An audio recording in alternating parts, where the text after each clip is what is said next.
à tous et bienvenue sur le plateau d'Anonymal TV. Aujourd'hui, nous allons retrouver Nicolas Savant-Hérat, un athlète paralympique de haut niveau qui s'est récemment qualifié pour les Jeux paralympiques en août à Paris en 2024. Il va nous parler de son parcours, de ses ambitions et du sport. Bonjour, merci d'être avec nous au plateau aujourd'hui. Est-ce que vous pouvez rapidement vous présenter pour commencer ? Oui. Bonjour, merci pour l'invitation. Donc, je suis Nicolas Savant-Hérat, je suis un athlète paralympique en para-tennis de table.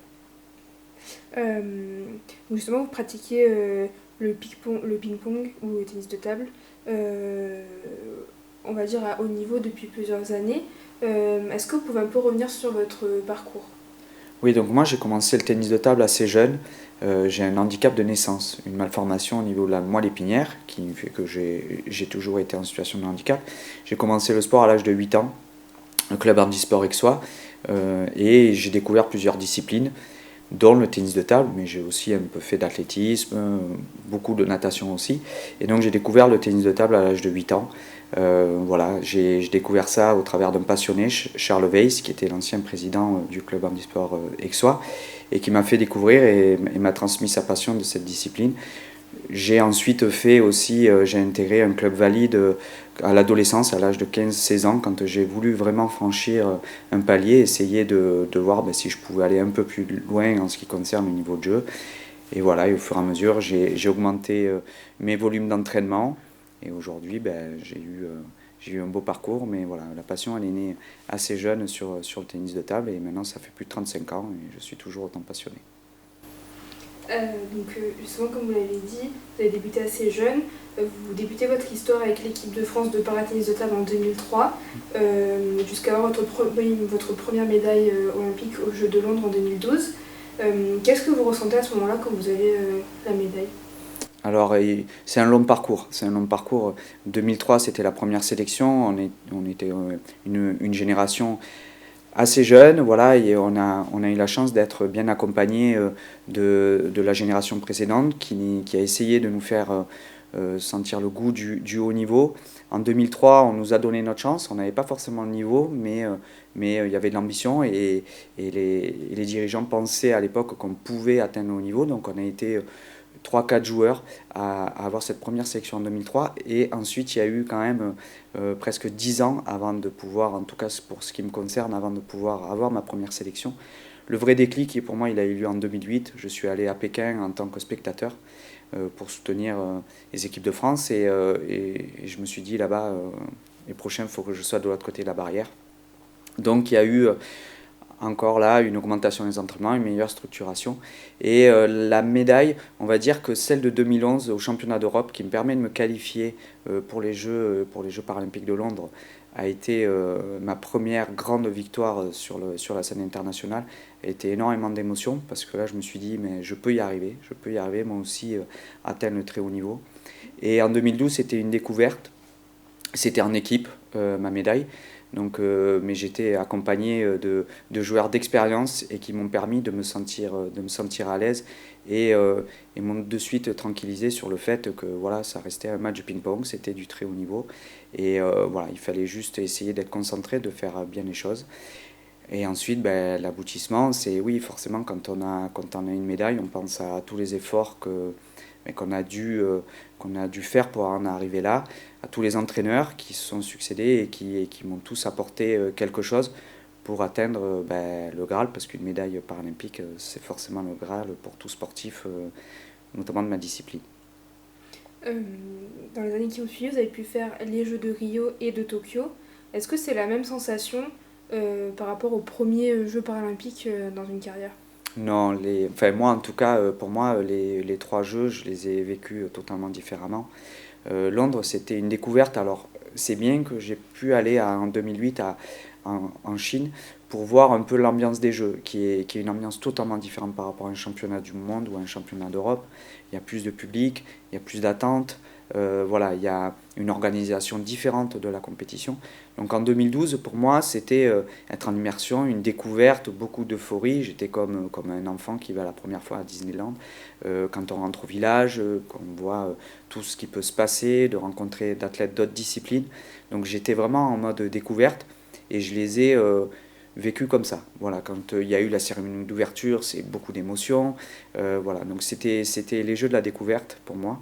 2016, j'y suis allé avec de l'ambition, en me disant, bon, 2012, tu as découvert, et 2016, il faut y aller avec l'ambition. Et là, je pense que je ne les ai pas pris de la bonne manière. Je me suis mis beaucoup de pression, beaucoup de stress, et je les ai subis, ces Jeux-là. Ils ont été extrêmement longs pour moi, alors que ceux de Londres étaient passés à une vitesse grand V. Donc je pense que la préparation avait pas été bonne. C'est pour ça qu'à partir de 2016, j'ai mis un autre fonctionnement, avec notamment beaucoup de préparation mentale, et qui m'a permis de mieux appréhender les Jeux de Tokyo. En tout cas, de prendre un peu plus de recul et de les vivre différemment en termes de pression. Et je pense que c'est aussi ce qui m'a permis d'obtenir à nouveau une médaille de bronze, avec un clin d'œil particulier parce que c'était avec Max et Flo, et c'est en même temps qu'on a débuté en 2003 notre première sélection, donc c'était un petit clin d'œil aussi. Ce sont des amis, et voilà, donc il y avait un petit parfum particulier, même si c'était en période de Covid, et que voilà, encore une fois, je les ai vécus différemment parce que là il n'y avait pas de public, avec des contraintes sanitaires importantes, mais ils ont eu lieu, et c'était déjà magnifique. Et du coup, vous préférez avec ou sans public? Avec, Les Jeux. avec. Il n'y a pas. Alors, avec, mais les Jeux de 2021 ont été énormes parce que l'équipe de France a été très soudée, étant donné qu'il n'y avait pas de supporters. Je pense on a vraiment resserré les liens entre nous. Et il y a eu une superbe ambiance d'équipe, vraiment, et pas que au niveau du tennis de table. Je veux dire, l'équipe de France était vraiment très, très soudée, et c'était vraiment, voilà, ils sont passés très vite. Et pourtant, il n'y avait pas grand monde, hein, parce qu'il n'y avait personne dans les tribunes. Ils sont passés très vite. Mais l'engouement qu'il y a pu avoir à Londres et à Rio, c'est exceptionnel. On ne joue jamais dans des salles où il y a 3000 personnes. Et on a pu voir dans les performances de certains athlètes locaux, anglais ou brésiliens, qui n'étaient pas forcément attendus à ce niveau-là en compétition, on fait des performances exceptionnelles. Donc ça montre quand même que quand il y a du public, ça permet de se transcender. Euh, donc, vous avez un palmarès qui compte 4 médailles d'or, 5 médailles d'argent, 5 médailles de bronze, tout championnat confondu. Quelle a été votre source de motivation pour arriver à ce niveau-là? Qu'est-ce qui vous a donné envie d'arriver jusqu'ici?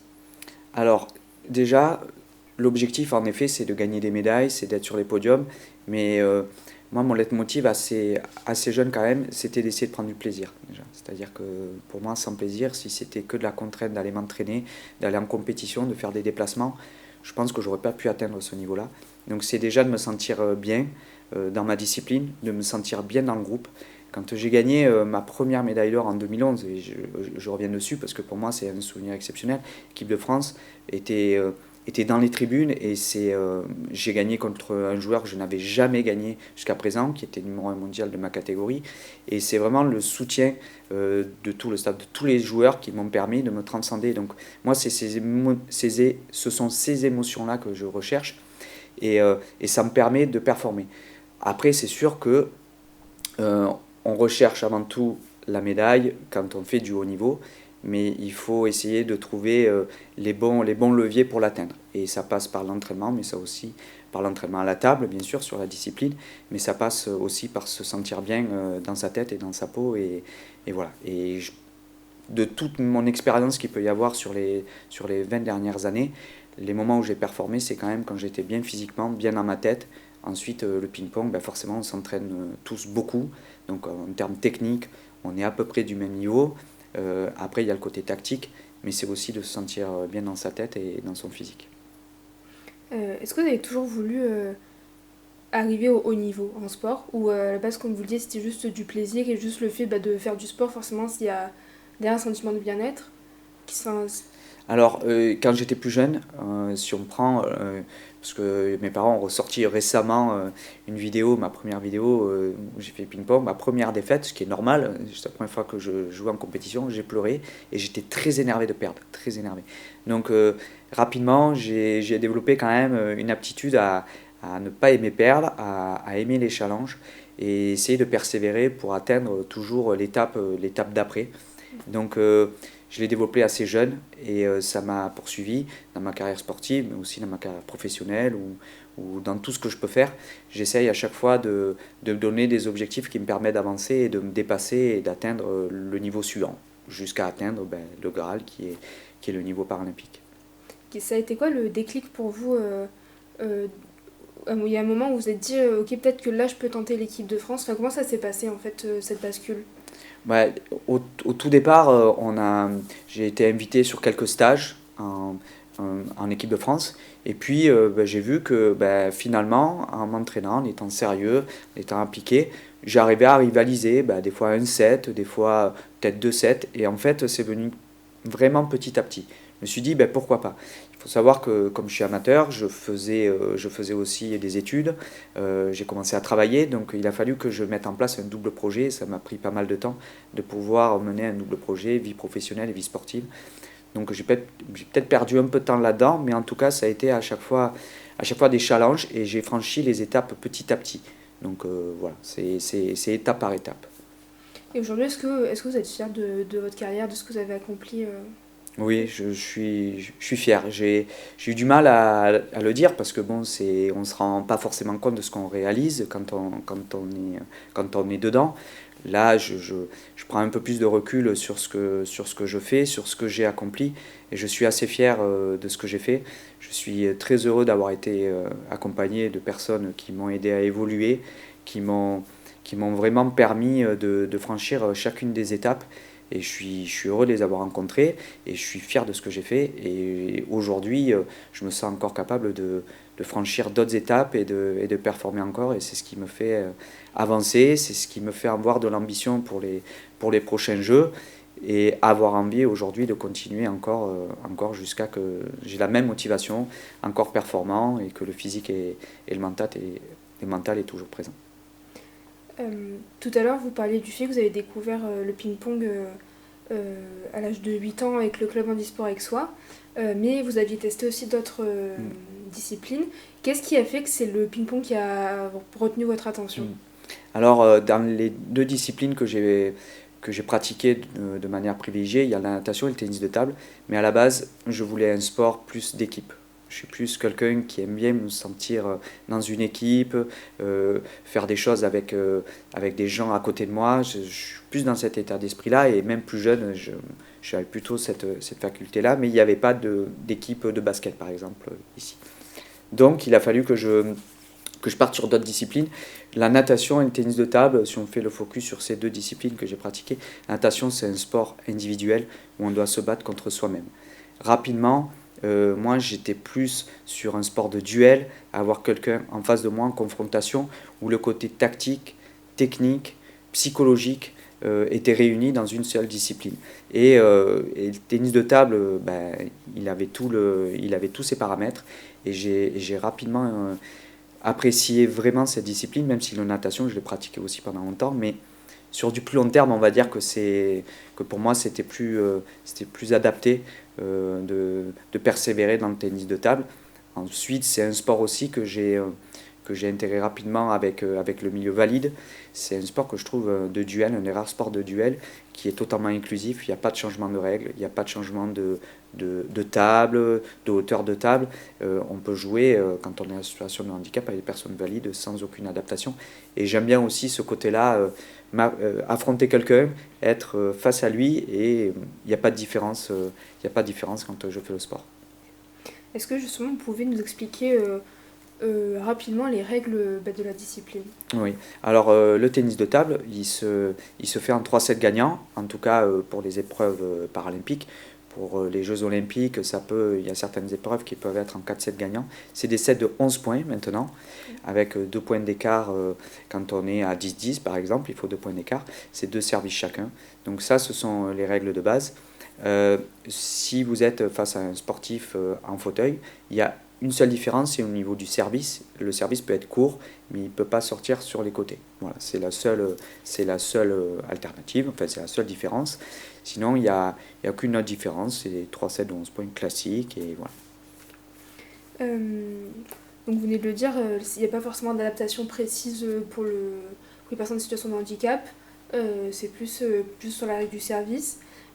Du coup, pourquoi est-ce qu'aujourd'hui il n'y a pas d'épreuves entre guillemets mixtes entre valides et personnes en situation de handicap? Alors il faut savoir qu'aux Jeux Olympiques, il y a des personnes qui sont en situation de handicap et qui sont qualifiées pour les Jeux Olympiques. Oui. On peut prendre l'exemple de Natalia Partika, qui est une joueuse polonaise amputée d'un bras et qui a participé déjà aux Jeux Olympiques et aux Jeux Paralympiques. Il y a eu aussi un joueur bulgare, il me semble, qui a participé aussi aux Jeux Olympiques et aux Jeux Paralympiques. Donc ça dépend du handicap. C'est-à-dire que si le handicap est au niveau du bras, par exemple, qui ne tient pas à la raquette, il y a des joueurs de très haut niveau qui peuvent atteindre le niveau des Jeux Olympiques. Pour des joueurs fauteuils, c'est impossible. Tout simplement parce que le côté physique, au bout d'un moment, prend le dessus. Si aujourd'hui, on parle beaucoup des frères Lebrun, beaucoup de gens les ont vu jouer, ils jouent très loin de la table, ils jouent avec des gestes très rapides, très forts, où l'appui sur des jambes est important. Nous, dans le jeu fauteuil, on est très proche de la table, on joue beaucoup avec les effets, on joue beaucoup par anticipation et on prend la balle très tôt. C'est pas du tout le même système de jeu. Donc même si on peut jouer à un niveau, on va dire, national 3 ou régional, pour les meilleurs, on ne pourrait pas atteindre le meilleur niveau du jeu valide quand on est en fauteuil roulant. Qu'est-ce que le tennis de table vous apporte, que ce soit mental, physique? Qu'est-ce que vous trouvez dans cette discipline? Alors, ce que j'apprécie particulièrement, c'est que même après 35 ans de pratique, quand je vais à l'entraînement, je sens que je peux apprendre quelque chose. C'est très diversifié. Les exercices, même si on pense que ce sont les mêmes, eh bien on peut toujours essayer de trouver des sensations différentes. Moi, c'est ce côté-là où on peut toujours essayer de rechercher quelque chose de différent pour essayer de faire évoluer son jeu. Moi, par exemple, j'étais sur un jeu plus de défense et j'ai un jeu plus de défense de contre-attaquant. Et ben, depuis quelques mois, presque 15 mois, j'essaye de faire évoluer mon jeu vers de l'offensive. Donc voilà, on peut toujours apprendre dans cette discipline et c'est ce que j'aime.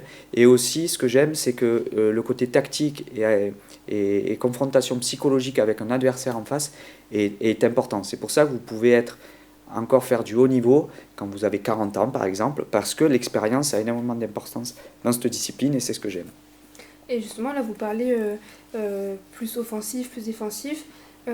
Quand on joue en simple, forcément, on a un peu les deux côtés, mais quand on joue en double, comment ça se passe, la répartition des rôles? Qui fait quoi? Enfin, comment on décide tout ça? Oui, j'ai oublié de préciser, mais c'est tout à fait exact. Il y a une différence entre les doubles valides et doubles en fauteuil. Quand on est en fauteuil, c'est comme au tennis, c'est chacun de notre côté de la table, alors qu'en valide, c'est chacun son tour. Donc c'est aussi une différence par rapport aux règles qui est obligatoire parce qu'en fauteuil on ne pourrait pas se croiser. C'est pour ça que c'est très important d'avoir une grande complicité avec son partenaire et d'être habitué à jouer avec lui, à connaître sa balle parce que quand il met un coup et qu'en face on renvoie la balle, ben, il y a forcément quelque chose de l'effet qui peut venir de son partenaire. Donc on a besoin de beaucoup de complicité pour savoir quelles sont les zones de la table préférentielle de son partenaire. Moi, Florian, qui sera mon partenaire au jeu à Tokyo, mon partenaire au jeu à Paris, c'était mon partenaire déjà du par équipe à Tokyo. Donc ça fait quelques années déjà qu'on joue ensemble. Et encore là, depuis un an, on a vraiment progressé en essayant de s'adapter pour mieux jouer ensemble et faire attention aux zones privilégiées de son partenaire.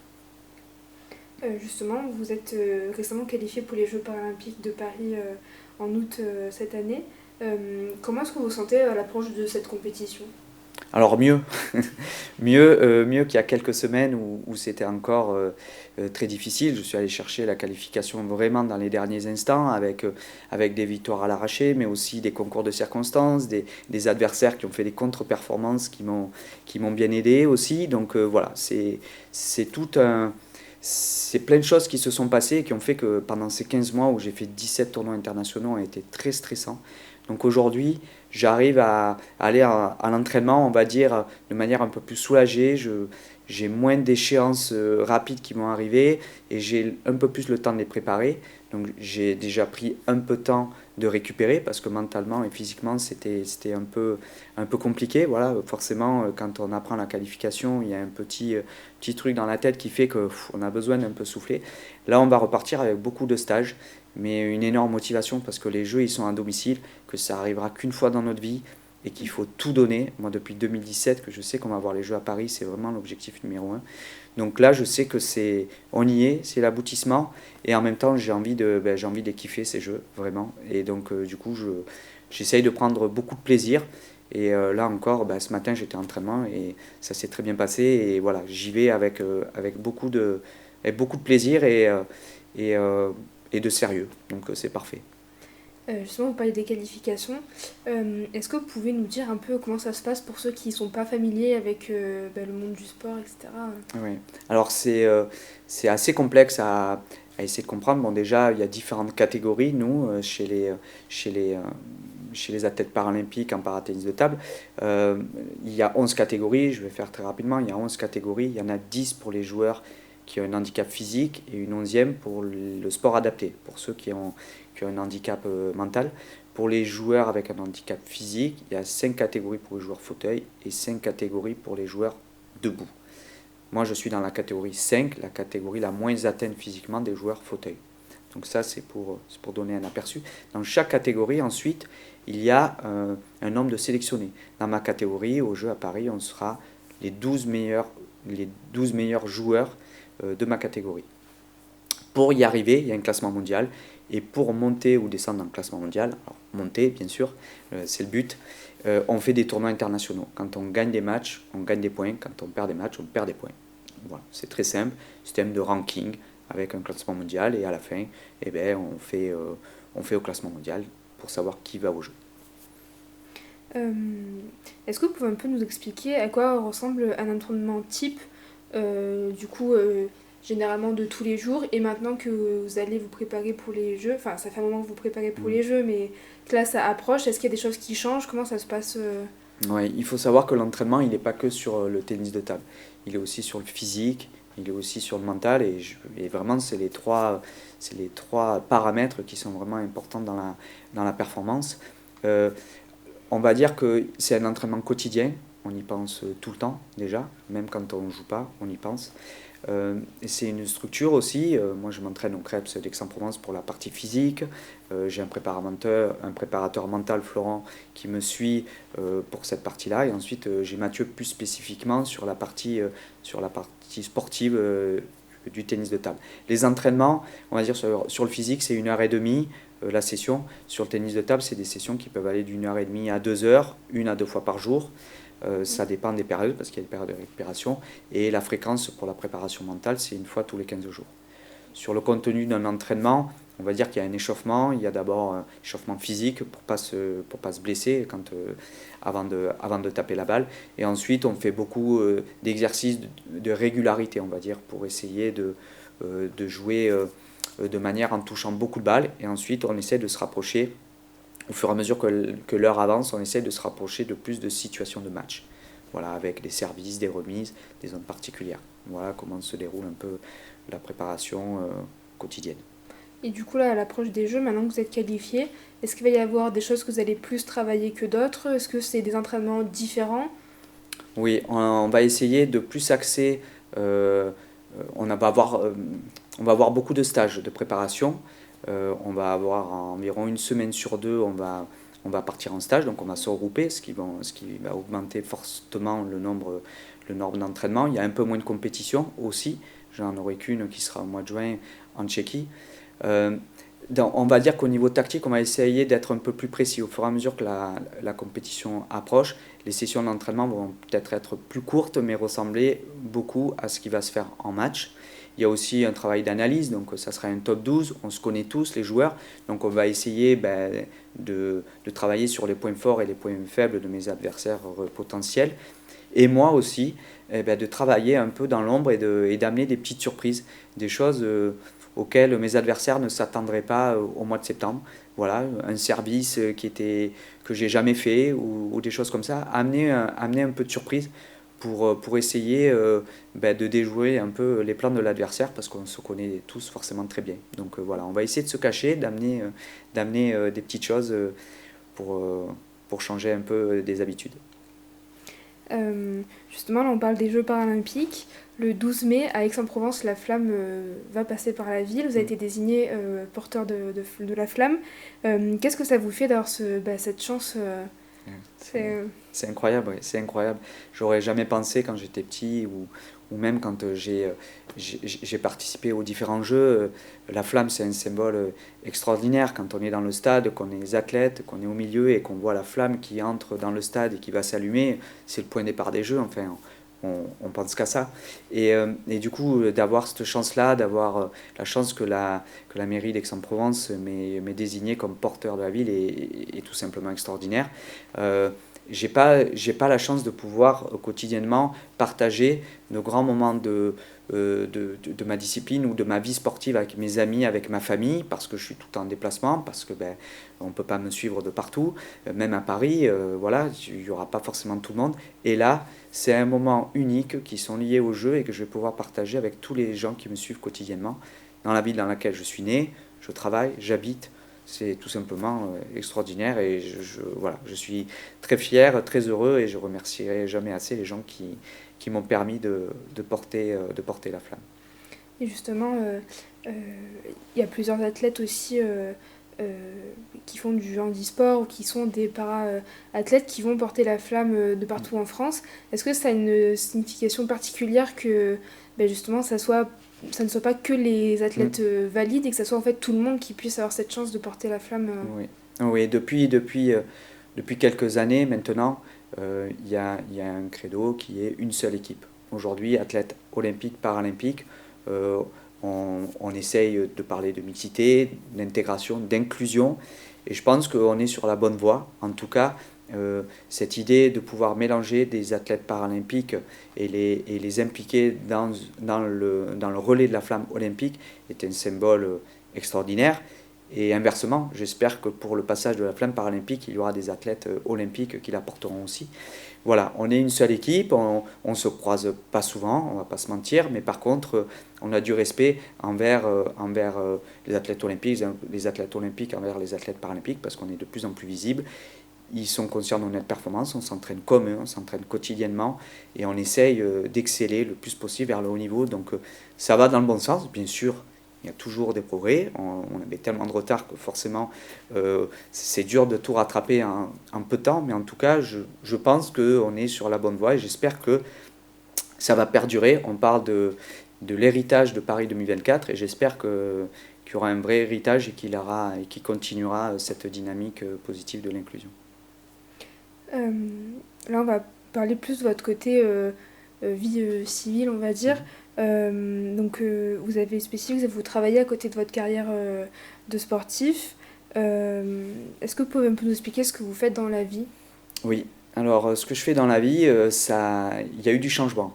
J'ai suivi des études, j'ai eu un BTS d'informatique industrielle, donc jusqu'en début d'année passée, j'étais informaticien. J'étais manager informatique dans une société de transport logistique et j'ai souhaité donner un nouveau départ à ma carrière. C'est vrai que j'avais envie d'essayer de trouver une solution pour travailler dans le sport, pour être plus proche de ma passion. Et aujourd'hui, j'ai la chance d'être éducateur sportif à la direction des sports de la ville d'Aix-en-Provence, dans le service animation sportive et ressources. Et donc, je suis éducateur sportif. Donc, avec un but, c'est de promouvoir le sport, d'inciter les gens à faire du sport, et notamment les plus jeunes, les écoliers, avec des interventions, en leur faisant faire du sport, et de faire un gros travail sur l'éducation par le sport, au travers d'un credo esprit sportif aixois aussi, avec les trois valeurs que sont l'amitié, le respect et l'excellence. Donc c'est d'essayer de transmettre un peu ces valeurs-là, et ça me tient vraiment à cœur de pouvoir le faire. J'ai énormément de chance, parce que je le faisais déjà un peu ponctuellement avant, mais vraiment, quand on me demandait, je prenais beaucoup de plaisir à le faire. Donc aujourd'hui, on est une équipe d'éducateurs dans laquelle voilà, j'étais super bien accueilli, super bien intégré. Et je suis heureux de pouvoir être avec des sportifs, parce qu'ils sont sportifs, parce qu'ils aiment le sport, et de pouvoir essayer de le transmettre au plus grand nombre. Donc voilà. Est-ce que ça vous tenait à cœur de garder un emploi à côté de votre carrière de sportif? Alors, ça me tenait à cœur. et c'était aussi parce que j'avais pas le choix. C'est-à-dire que pour vivre, il fallait forcément que je travaille. Donc c'était un peu la difficulté d'avoir un projet professionnel ambitieux, intéressant, mais aussi faire du sport, c'est-à-dire de s'entraîner le soir après le travail. Quand je suis en stage, ben, c'était aussi de travailler un peu aussi à distance, donc c'était un peu compliqué, mais pour moi c'était important aussi parce que quand ça va mal dans le sport, parce qu'à un moment donné la carrière elle fait les montagnes russes, pour moi, c'était important de pouvoir me concentrer sur autre chose, de pouvoir penser à autre chose. Et le travail, et en a fait partie, m'a permis, dans les moments difficiles dans le sport par exemple, de me dire, bah, tiens, là, je vais beaucoup me concentrer sur le travail, me concentrer énormément sur le travail, mettre un peu de côté le sport, on va un peu oublier ce qui se passe, et puis de voir autre chose, et puis après de repartir sur le sport. Aujourd'hui, j'ai en plus la chance de faire un truc différent qui me passionne, avec tout public pour pouvoir les inciter à faire du sport. Avec un côté aussi, il y a mon handicap, quand j'étais plus jeune, que je faisais que j'étais à l'école par exemple, j'étais dispensé de sport. Et j'étais assez frustré parce que je faisais du sport avec mes camarades dans la cour d'école, mais je ne pouvais pas le pratiquer. Voilà. Et aujourd'hui, ce qui est important aussi avec le projet à la direction des sports, c'est de faire notre programme pédagogique pour qu'il soit inclusif totalement. C'est-à-dire que s'il y a un élève en situation de handicap, on essaye d'adapter, du mieux possible, le programme pédagogique pour qu'il puisse pratiquer avec ses camarades. Et ça, vraiment, c'était quelque chose qui était fait avant que j'intègre la direction des sports. Je suis venu intégrer cette équipe-là pour essayer de renforcer cet aspect-là, mais ça me tient vraiment à cœur et je suis très heureux aujourd'hui de pouvoir voir des enfants qui sont avec leurs camarades en cours, mais qui sont aussi avec leurs camarades pendant qu'ils font du sport à l'école. On a reçu plusieurs athlètes sur le plateau qui nous expliquaient que souvent, quand on est para-athlète, c'est compliqué d'être... pas considéré comme athlète de haut niveau, mais le statut ne permet pas de se consacrer totalement à ça. Il faut forcément avoir un travail à côté pour pouvoir, comme vous le disiez, vivre et subvenir à ses besoins. Comment ça se passe parce que malgré tout, vous avez quand même, comme vous le disiez, plusieurs entraînements par jour, c'est toute la semaine, quand vous partez en déplacement, enfin, comment ça se passe à ce niveau-là en fait Alors j'ai la chance parce que ce soit dans mon ancien emploi ou aujourd'hui avec la mairie d'Aix-en-Provence, j'ai un contrat d'aménagement d'emploi qui me permet d'avoir de la disponibilité. Mon planning est adapté suivant mes entraînements, mes compétitions, et donc c'est une vraie chance que d'avoir ce contrat-là qui me permet de vivre, donc d'avoir un salaire, mais également de pouvoir pratiquer mon sport de haut niveau. Alors, on parle des athlètes paralympiques, et c'est vrai, il y en a très peu qui peuvent en vivre, il y a peu de disciplines qui peuvent en vivre au niveau paralympique, parce qu'il n'y a pas de prize money ou des choses comme ça, peut-être juste dans le tennis ou peut-être en athlétisme, mais je ne connais pas bien ces disciplines-là, donc je ne veux pas trop en parler, mais je pense que là, c'est peut-être possible, en tout cas dans la mienne, ce n'est pas possible. Mais c'est aussi le cas d'athlètes olympiques. Et ça, on en parle peu, mais dans plein de disciplines qui sont aux Jeux Olympiques, vous avez des athlètes olympiques qui travaillent et qui doivent travailler pour vivre. Donc ce n'est pas uniquement lié à la pratique paralympique, alors oui, c'est vrai, mais il y a aussi des athlètes olympiques qui sont dans cette situation-là.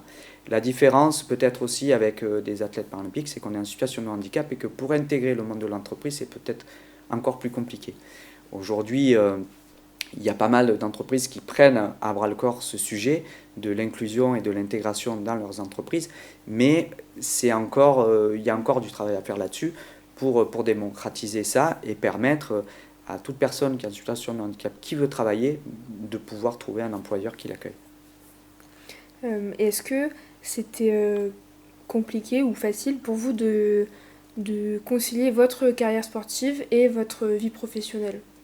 Oui, c'était compliqué au début vraiment, parce que quand on n'a pas les résultats au début, forcément on essaye d'avoir des résultats, mais quand on ne les a pas, c'est compliqué de faire comprendre qu'on va y arriver, qu'on peut y arriver, et que pour y arriver, on a besoin d'aménagement, qu'on a besoin d'aide, qu'on a besoin d'accompagnement. Parce que aujourd'hui, en France, on accompagne, je pense, énormément ceux qui sont déjà très hauts, et peut-être qu'on n'accompagne pas ceux qui sont limites. En tout cas, peut-être pas assez bien, c'est de mieux en mieux, mais peut-être qu'il y a encore un travail à faire là-dessus, parce que quand on est au début de sa carrière, qu'on a envie d'y arriver, eh bien, on se retrouve un peu face à soi-même.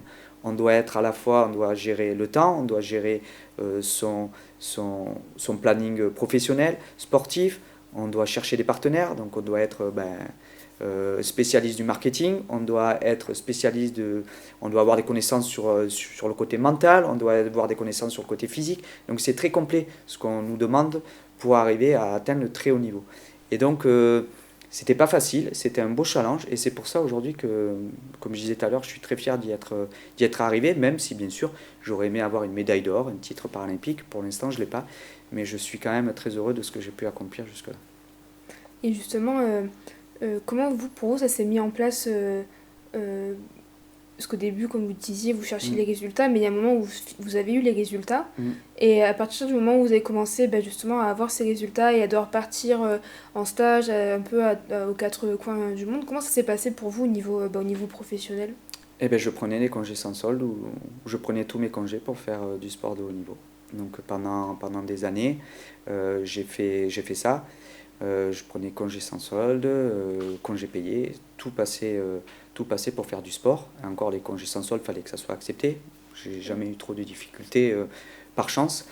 Et ensuite, il y a quand même eu un accompagnement. Aujourd'hui, l'accompagnement, il est la Fédération française handisport qui met en place CCAE avec l'Agence nationale du sport, les maisons régionales de la performance aussi, qui nous accompagnent dans la mise en place de ces conventions. Et ces conventions, vraiment, elles sont exceptionnelles parce qu'elles permettent aux sportifs de pouvoir aménager son temps de travail, à l'employeur de comprendre comment il va devoir faire avec son employé pour qu'il soit dans des bonnes conditions sportives, mais également pour que professionnellement il ait un vrai projet et qu'il puisse aboutir sur un épanouissement. Donc il y a vraiment un progrès qui est fait là-dessus par rapport à il y a 20 ans quand moi j'ai débuté. En tout cas, aujourd'hui j'en bénéficie et ça se passe très bien. Voilà, du coup, vous avez une compétition en juin, mais votre prochain gros projet, c'est du coup les Jeux paralympiques en août. À part ça, est-ce que vous avez d'autres projets à venir que vous aimeriez réaliser En parallèle de ça, je suis en train de passer le DGEPS de tennis de table pour essayer d'avoir un peu des connaissances aussi sur la manière d'entraîner, parce que m'entraîner, je sais faire, entraîner, je saurais aussi, mais j'ai besoin quand même d'avoir un cadre, d'avoir un plus de connaissances. Donc je passe ce DGEPS du tennis de table qui peut m'amener demain peut-être à être entraîneur d'un club ou autre. En tout cas, de pouvoir transmettre plus facilement ma passion sur cette discipline, mais du sport en général. Et donc voilà, je suis en train de passer ce DGEPS en même temps. Je suis vraiment focus sur les Jeux de Paris, c'est ce à quoi je passe, voilà, je pense tout le temps, le matin quand je me lève, le soir quand je me couche, tout le temps, je pense à ces Jeux-là.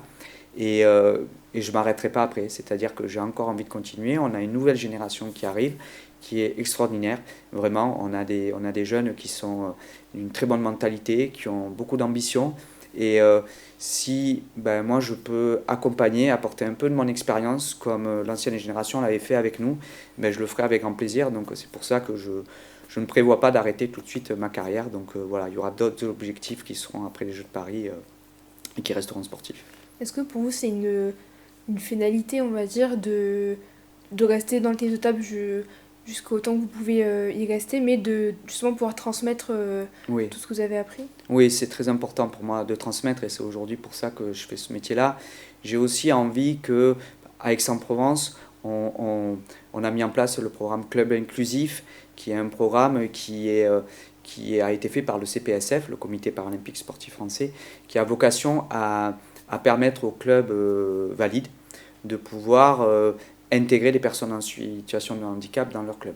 Et pour moi, c'est un projet aussi avec la mairie, donc ça fait partie de mon emploi, de pouvoir développer aussi l'inclusion dans les associations sportives d'Aix. pour que si demain on est en situation de handicap, qu'on a envie de faire autre chose que ce que peut proposer le club handisport Aixois, qui propose déjà des disciplines, mais qui ne peut pas proposer toutes les disciplines forcément, et bien qu'on ne soit pas obligé de faire 60 km pour y aller. Avec ça, on est ça. Donc j'ai envie aussi de développer ce côté-là au sein des associations aixoises avec ce programme-là. Donc voilà, la transmission pour moi, elle est importante. Aujourd'hui, j'ai 43 ans. Ma carrière sportive, elle est forcément plus derrière moi que devant moi. Mais par contre, j'ai envie de transmettre tout ce que ça m'a apporté pendant toutes ces années. Est-ce que vous voulez rajouter un dernier mot pour conclure ce plateau? Merci, c'était très agréable de pouvoir échanger sur ma passion et sur mon parcours. Et j'espère que ça pourra inspirer peut-être d'autres athlètes qui se disent je ne sais pas si je peux y arriver. Il faut y aller, il faut voilà, ne pas se donner de limites et puis on verra bien où ça vous mènera. En tout cas, faites du sport et ça fait énormément de bien dans la tête et physiquement. J'aimerais remercier un peu toutes les personnes qui m'ont accompagné ces dernières années, que ce soit les institutions, bien sûr la ville d'Aix-en-Provence, le comité départemental, le comité régional et aussi les partenaires comme Barjane qui me suivent depuis des années. Et les clubs, le MPTTH, Aix-les-Milles tennis de table, voilà, les entraîneurs, Mathieu, Florent, Yad là, qui me suivent plus récemment, mais aussi les anciens, vraiment, sans eux, j'en serais pas là. Et donc, je tiens vraiment à remercier toutes les personnes et tous les partenaires que j'ai pu avoir depuis le début de ma carrière. C'est l'occasion qui m'est donnée, donc voilà, j'en profite et je remercie vraiment tout le monde. Merci beaucoup d'être venu en plateau aujourd'hui avec nous. Merci à la régie, merci à vous de nous suivre tous les jours et à bientôt sur Anonymal TV.